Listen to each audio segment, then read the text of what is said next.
বাংলাদেশকে নিয়ে ওয়াকার কি করতে চায় সেটার একটা ইঙ্গিত পাইছি, আপনাদের সাথে সেটা শেয়ার করতে চাই। ওয়াকারের খায়েশ কি সেটা সে গোপন করে নাই, ভালো কথা। বাংলাদেশ কলো ওই পথেই যাইতেছে।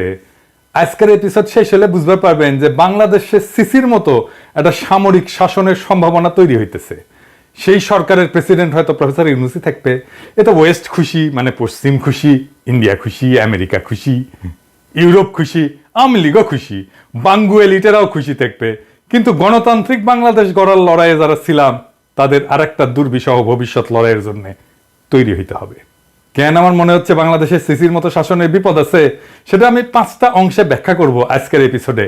আমাদের লক্ষ্য হবে সিসির মতো শাসনের সম্ভাবনাকে রুখে দেওয়া। রাজনৈতিক দলগুলোর উচিত এই বিপদ সম্পর্কে ওয়াকিবহাল থাকা, এবং সেনা প্রধানেরও জানা উচিত আমরা সজাগ আছি, চেতন আছি, হবার লয়। আন্তর্জাতিক বার্তা সংস্থা রয়টারকে দেওয়া ওয়াকারের সাক্ষাৎকার পড়ে মনে হইল যে 36 জুলাইয়ের গণ অভ্যুত্থান পরবর্তী এই অন্তর্বর্তীকালীন সরকারকে উনি 1/11 ধাঁচের সরকার বলে মনে করছেন। এই ভদ্রলোক নিজের আর এক জেনারেল মঈন ভাবছেন। তা না হইলে একজন সরকারি কর্মকর্তা হইয়া কোন ক্ষমতার জোরে এবং কোন সাহসে কার অনুমতি নিয়ে সংবাদ মাধ্যমে বক্তব্য দিলেন? সরকারি কর্মচারী হিসেবে উনার তো প্রধান উপদেষ্টার অনুমতি নিয়ে বক্তব্য দেওয়ার কথা, ঠিক কিনা?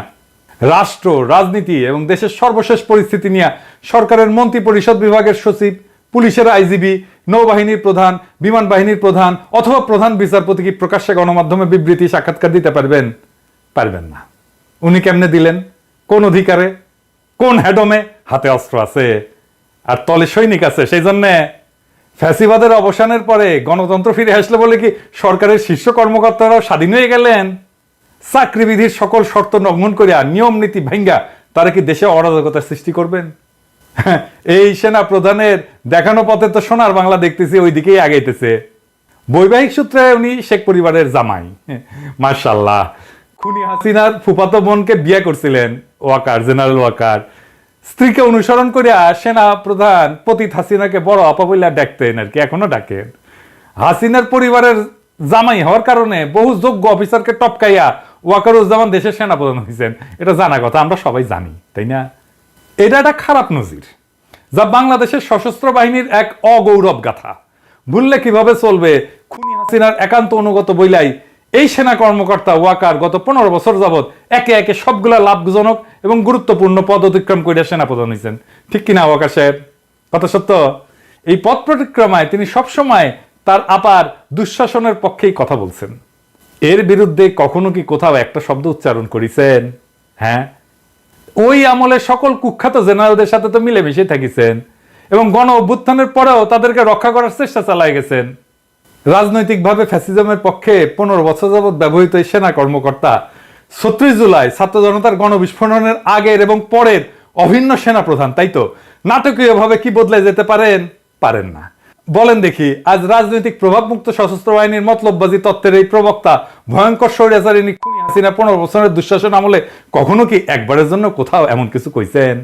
তখন সারাক্ষণই ব্যস্ত ছিলেন ওই শাসন ব্যবস্থা অব্যাহত রাখার কুৎসিত ব্রতে।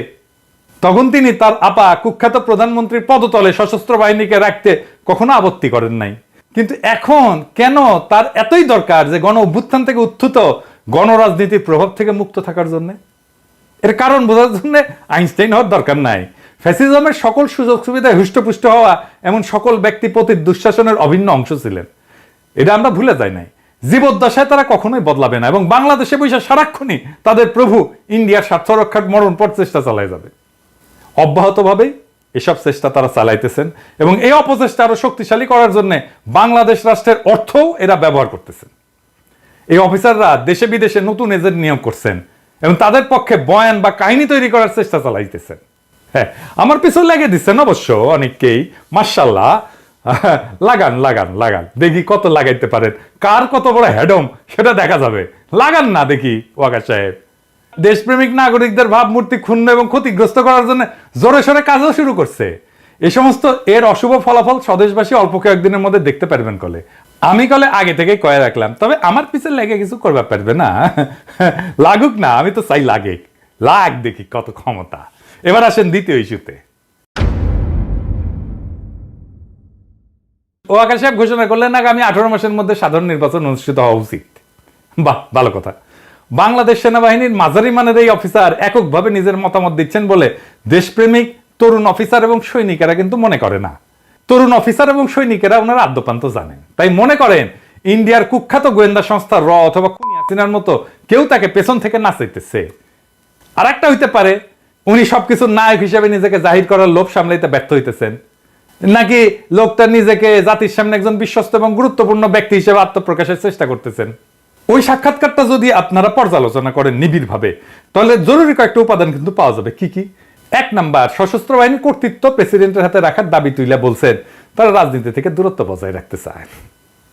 এইটা সীমা লঙ্ঘনকারী, অনভিপ্রেত এবং বেআইনি এরকম প্রস্তাবের চাইতে রাজনীতি করার বড় দৃষ্টান্ত আর কি হইতে পারে? কারণ তিনি সহ একজনও সেনাপ্রধান বা চাকরিতে নিয়োজিত জেনারেল জঘন্য স্বৈরাচারিণী শেখ হাসিনার শাসনামলে অনির্বাচিত অবৈধ প্রধানমন্ত্রীর কর্তৃত্বের বাইরে যাইতে চাননি। চাইছেন কি ওয়াকার সাহেব? চান নাই। এখন কেন যাইতে চাইতেছেন প্রধান উপদেষ্টার বাইরে? তখন কি তাদেরকেও প্রতিরক্ষা বাহিনীকে রাষ্ট্রপতির কর্তৃত্বে দেওয়ার কথা বলছিলেন? আজ এটা বলার রাজনীতি বিরোধী এবং গণস্বার্থ বিরোধী রাজনীতি। আপনি রাজনীতি করতেছেন ওয়াকার সাহেব। 2 নাম্বার, অন্তর্বর্তীকালীন সরকার যখন বলছে আগে সংস্কার পরে নির্বাচন, সেখানে সেনাপ্রধান এককভাবে 18 মাসের মধ্যে জাতীয় নির্বাচন অনুষ্ঠানের ঘোষণা করে দিলেন কিভাবে? এটা কি রাজনীতি করা না? তাতে কি সরকারি চাকরিবিধির গুরুতর লঙ্ঘন ঘটেনি?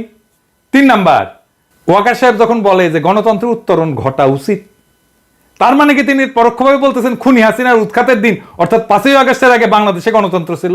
মানে ওয়াকার সাহেব নিজের অজান্তেই ফ্যাসিজমের পক্ষে কথা কইতেছেন।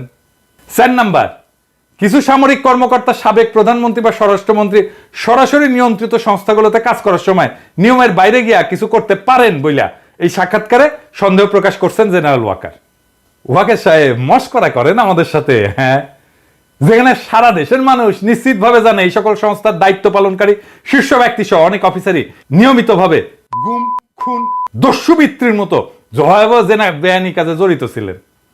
5 নাম্বার, প্রধান উপদেষ্টা জাতিসংঘের সাধারণ পরিষদের অধিবেশনে যোগদানের উদ্দেশ্যে রওনা হওয়ার সময়ের সাথে সাথে মিলায় প্রকাশিত হইল সেনা প্রধানের এই সাক্ষাৎকার।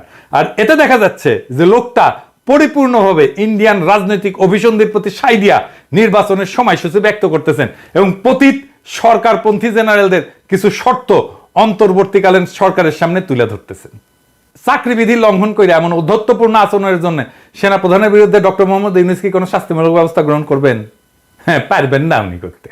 সেই জন্য আমি মনে করি যদি সেটা না করেন তাহলে তাকে এখন থেকে এই সমস্ত গণবিরোধী জেনারেলদের শর্তেই দেশ পরিচালনা করতে হবে। আমার প্রফেসর ইউনূসকে নিয়ে এইটা সবচেয়ে বড় অভিযোগ। কেন এটা আমি আবার বলবো, আবার আরো ব্যাখ্যা করে বলবো যে প্রফেসর ইউনূস সেনাবাহিনীর এই দুর্বৃত্তগুলো ইচ্ছা অনুসারে দেশ চালাইতেছে। বিএনপি, জামাত, বৈষম্য বিরোধী ছাত্র আন্দোলন সহ গণ অভ্যুত্থানে অংশগ্রহণকারী সকল দল, সংস্থা এবং পক্ষকে এই নতুন বাস্তবতা কিন্তু বুঝতে হবে এবং এর বিরুদ্ধে ঐক্যবদ্ধভাবে রুখে দাঁড়াইতে হবে। আর তা না করতে পারলে ভিন্ন রূপে ডেলে সাজানো ফ্যাসিবাদের নবছায়ায় গণতন্ত্র শূন্যতা, অধিকারহীনতার মধ্যে ইন্ডিয়ার কর্তৃত্বের অধীনে বসবাস করতে হবে। আমি বলে রাখলাম, লিখে রাখতে পারেন। এইবার আসেন